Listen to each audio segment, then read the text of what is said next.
The Wolf Among Us is a game that I didn't expect I would love it as much as I did for the very first episode. The game starts really simple. You play as Sheriff Bigby, a werewolf that is basically the cop of Fabletown, a section of New York whose inhabitants are all magical creatures.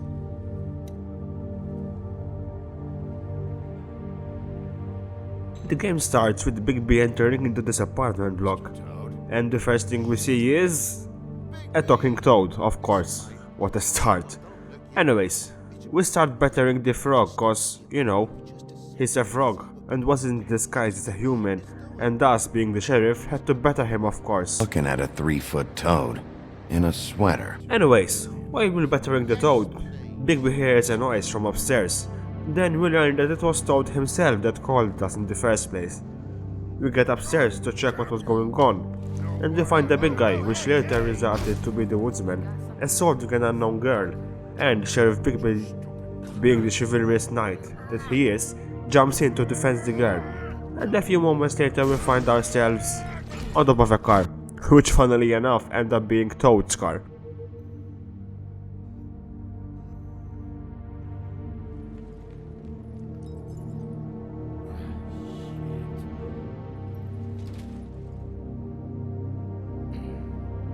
Without even a minute to rest, we get assaulted again by the woodsman.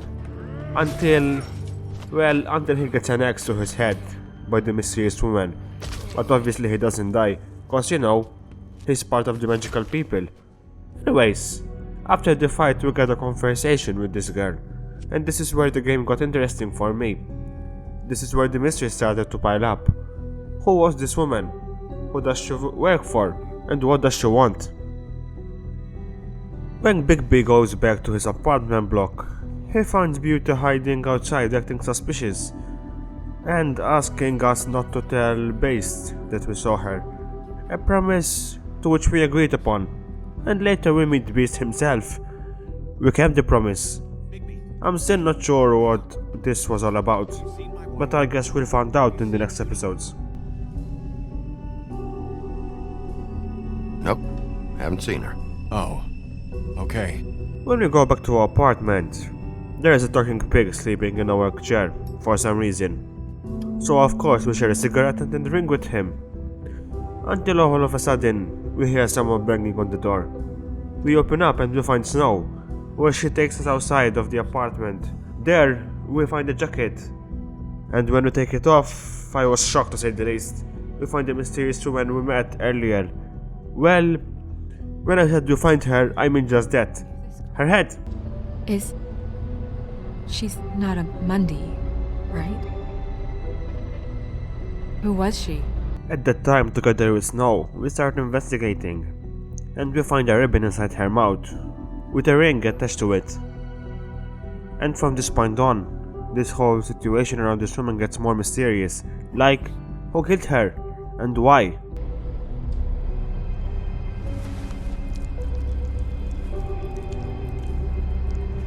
It's her ribbon. There's some kind of symbol here. Bigby later goes to the business office, where there we find Crane slamming Snow unfairly for what happened. The thing I need with Mayor Colaway is a hysteria. Do you understand me? Yes, of course I Don't do. interrupt me, Miss Snow. Then he asks us who's the main suspect in this murder case, which to me it seems obvious that it was the Woodman. So I decided to say that he's a person of interest. The woodsman is a person of interest. From what we've been able to gather, he was last seen with the victim. The woodsman? That drunk wretch was the cause of this? It's a lead. Nothing's certain yet. Well, find him. Get him in here if that's all you have to go on. You two need to get a handle on this situation quickly and quietly. While he's leaving the office, we get a chance to insult Crane. It's just too bad that we didn't get the option to punch him. But nonetheless, I just decided to stay quiet. Do your job, Sheriff. Or we'll find someone who can. And start investigating with Snow. While searching through the box, we find out that the dead What? girl's name was I can't- Donkey Skin. Yes. Okay, well that's something. But she preferred to go with the name of Fate. Here we learn the backstory of this girl. That once there was a great king with a beautiful queen, where the queen was ill, and made the king promise to marry the most beautiful girl in the kingdom. After a while, it became clear that the only one that was as beautiful as the queen was his daughter, where she had a magic cloak made from the skin of his most prized donkey to escape the kingdom. Soon after, she met a prince that can see her true beauty. They got married and they lived happily ever after. We also learned that her husband's name was Prince Lawrence. So now, we get some answer about the identity of the dead girl. Before we leave the room to investigate more clues, we receive a phone call from Toad that someone is in the woodsman's apartment, searching. We got a choice over here. Either go to Toad's place or to Lawrence's place, and for some weird reason I chose to go to Toad's place.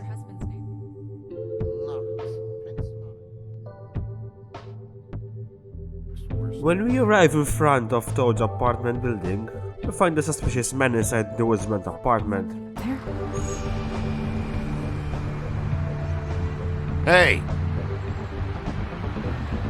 Wait. After seeing this, Bigby rushes to the apartment, but by the time we get there, the man just vanishes out of thin air. When we go downstairs, we hear Toad's son crying, so of course we decided to investigate. While we're in the apartment, we find Toad acting very suspicious. There were a lot of suspicious things in the apartment, blood being one of them. I've really been meaning to clean the place. There's more blood over here. Oh? After a couple of minutes investigating, I decided to threaten and bitch slap Toad Down! Jesus! to get some answers. And of course the kids saw that. Dad!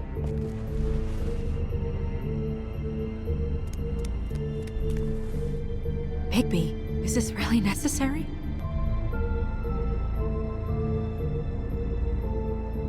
Bigby. To make matters worse, we discovered that Toad has blood coming from the back of his head.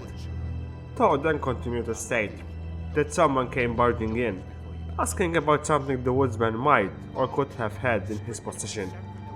And when Toad told him that he didn't have it, the man tore up the place and beat Toad up. Now we also learn why Toad was so secretive about this whole thing. This man threatened to kill Toad's boy if a word ever got to him of this incident.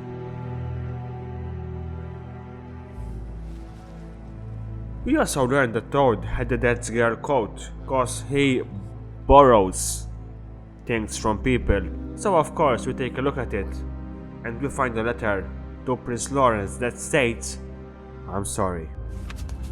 I'm sorry. Faith. What could she have been sorry for? I don't know. Maybe Lawrence does. Then we move along to Lawrence's apartment and we find him bleeding on the floor on the verge of death.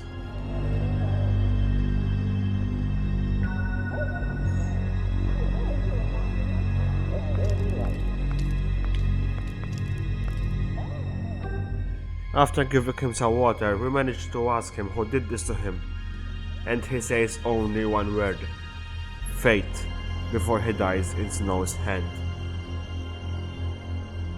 Did this to you? Faith.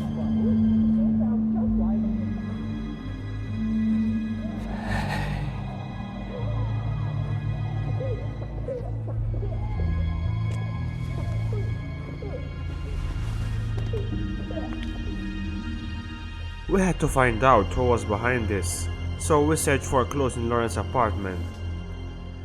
Bigby finds some blood that leads to a retractable bed.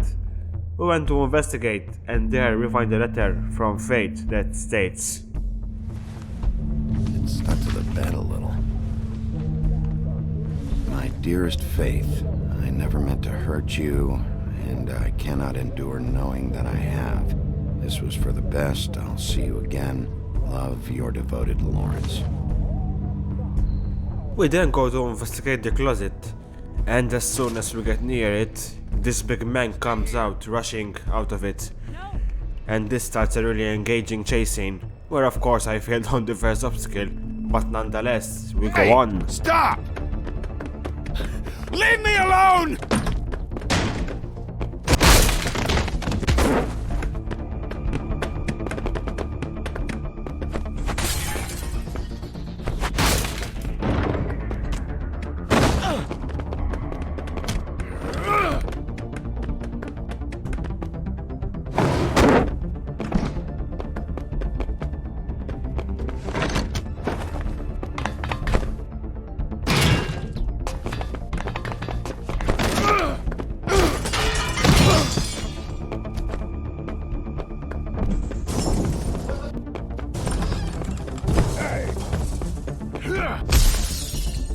This chasing has filled me up with adrenaline, which I'm certain is what this was meant to do, and they did a great job at that. We end up jumping in a skip after the man we were chasing, and we managed to catch him at last. While interrogating this man, it tells Bigby that he went to Lauren's apartment to ask some questions, and that when he told him that Faith was dead, Lawrence shot himself. Hence, that was the reason why he was covered in blood. We also learned that his name is Dee, and that he's a personal private investigator, and a few moments later we got knocked out. Great. After this incident, we get into a taxi to a bar where the Woodman is, and while we're in the taxi, Snow asked us the $1,000,000 question: who did it? Although at the moment I was suspecting the Woodsman, it was still a hard question to answer. I decided not to say anything, since still I wasn't 100% certain. The silence then led to a great speech from Snow on how the system is broken. I just let it play, cause honestly, I can't find enough words how to describe it. Seeing all this today, there are fables that are struggling worse than I'd imagined. We pay so much attention to the residents of the woodlands. You forget there's a whole community out there to serve. To have to turn to prostitution. I wish there was more we could do. This isn't how I thought it would be. But Crane runs things his own way. You're doing your best. It's all anyone can do. Obviously, you don't know what I do all day. Right now, I'm the gatekeeper, making sure none of these disenfranchised folks are, as he puts it, wasting his time. You'll fix it.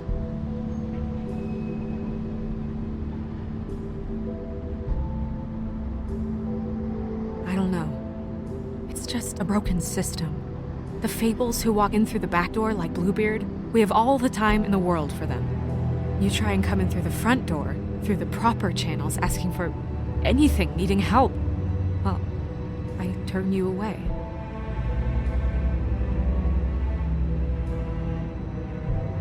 Now things are worse off than they've ever been. Well, that's not true. Right. We've had it worse, but not by much. This was such a great speech. This is where the game is at its best. The struggle between the different classes of fables. It's just class. After this speech, we go inside the Trip Trap bar and ask some questions about what's going on. From that moment we go in, you can feel that Bigby is not welcome there at all.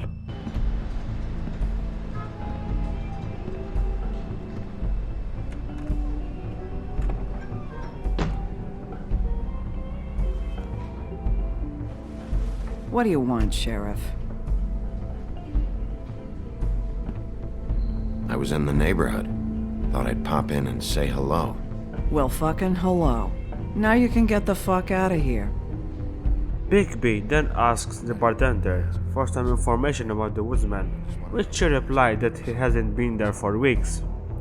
Since the bartender was not being helpful at all, we sat down next to the other person that is in the bar, and again he was not helpful to us.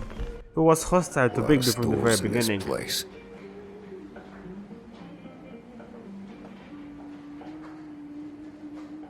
But there's only one right next to you. You gonna order something? Or you just here to bother my customers?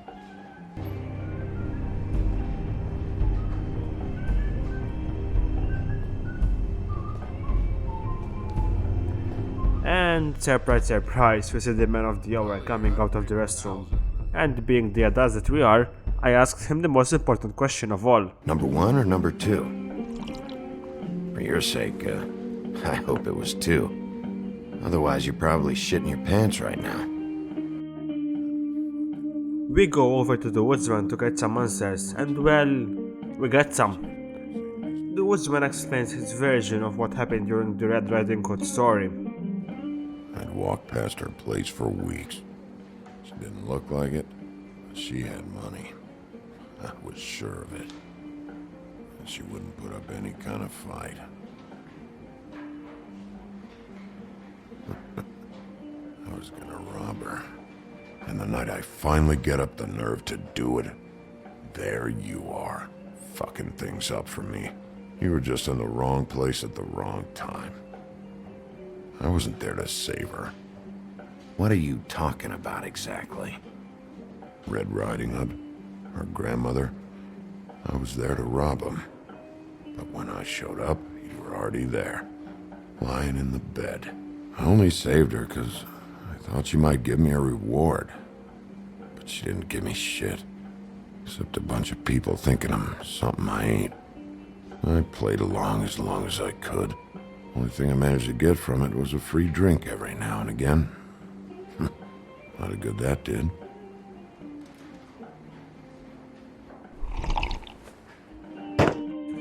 As soon as the woodsman finishes his story, the other man gets confrontational against us. And obviously it turns into a fight. Oh, good.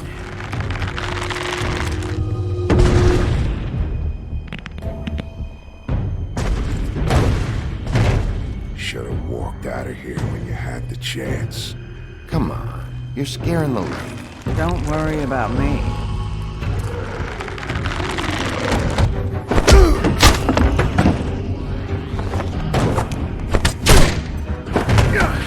And I must say, it was one hell of a fight.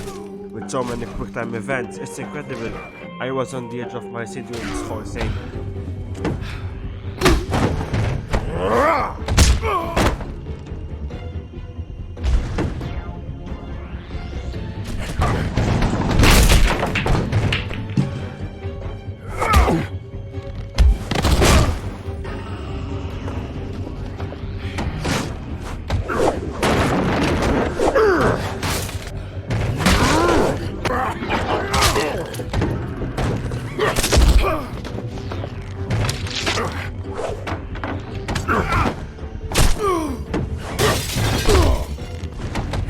And when it looks like Big Boss losing, he turns into a blood werewolf.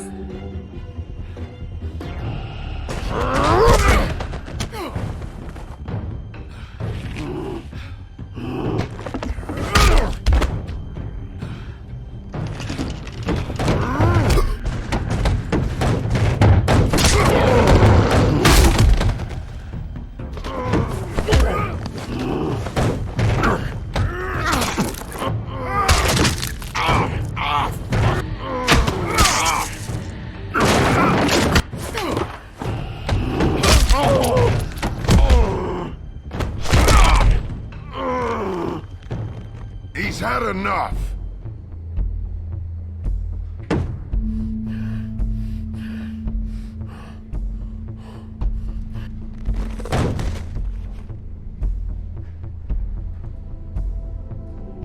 After the fight, we go on to take a drink.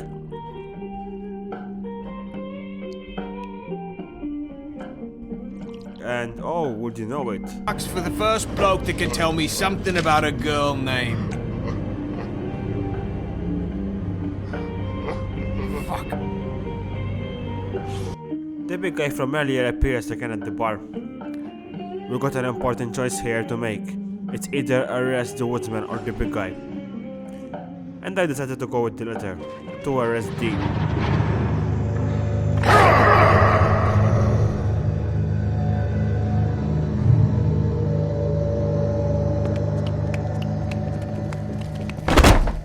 Fuck, man! That's not necessary! Shit. He's the one you want, not me! Your brother won't be saving you this time. Come on. You're under arrest. I told you I didn't do it. And you got nothing to worry about. While we're moving down the streets, you can hear police radios in the background. Bigby doesn't want to let the police know that he has a man in handcuffs, so he tie him to a pole and we go investigate. Do anything stupid, and I'll throw you down the witching well myself.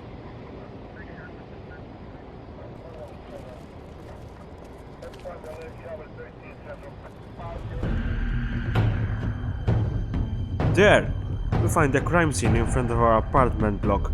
But what happened exactly? Bigby approaches the crime scene, ignores the police tapes completely, and he finds...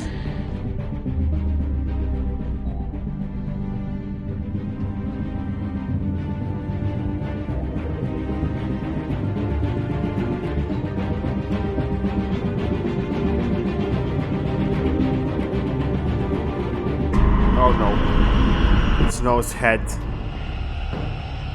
I was lost for words when I saw that. I liked Snow, and she seemed like a character that would be with us through the entire game. It was so unexpected. I really did not see that coming at all. Episode 1 was for me the perfect first episode. It sets up the characters, the plot, and the settings very nicely, and the way that it mixes all these things together is amazing. I find that the dialogue is great and can get pretty emotional at times. You can feel the struggles that the Fables are facing, the corruption in their society. It's a truly amazing world that the devs have created. This has been my experience with the first episode of The Wolf Among Us. If you like this video and want more Wolf Among Us videos, like, subscribe and comment.